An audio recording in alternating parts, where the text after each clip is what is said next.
Y más de 500 personas de comunidades de Loncoche junto a la CONADI realizaron un masivo Huiñol Tripantu en conmemoración del Día Nacional de los Pueblos Indígenas. La instancia contó con la presencia de la ministra de Desarrollo Social y también autoridades regionales.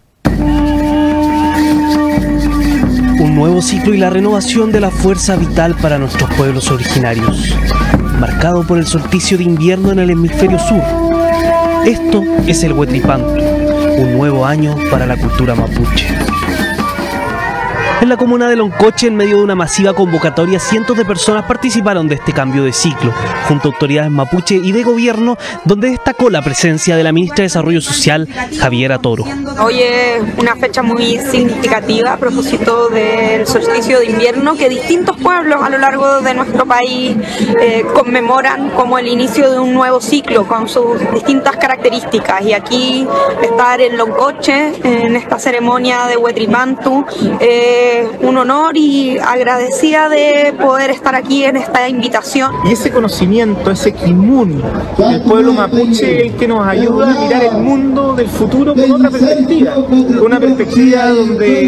tenemos que entender que el agua, que los recursos naturales, que el aire no son un bien del ser humano.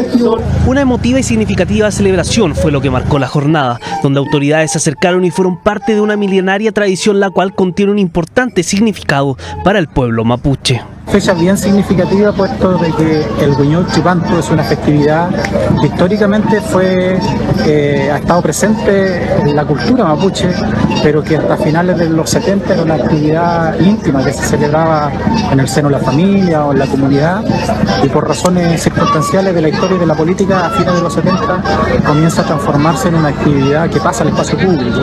Y más que nada, volver a reiterar lo que el presidente ha recalcado en todos los espacios. Vamos a seguir trabajando para seguir revitalizando la lengua mapuche, así también las culturas dentro de la región. Y eso nos va a ir permitiendo, a través también de este tipo de actividades, seguir acompañando a las comunidades, seguir trabajando con ellos fuertemente. Y en ese sentido también cuenten con la CONADI para que podamos seguir construyendo en conjunto un trabajo distinto al que se había construido antes. La celebración del solsticio continuará hasta el próximo 24 de junio y dará paso a días más largos y la renovación del Nehuen para los pueblos originarios y también de quienes se sientan parte de ellos.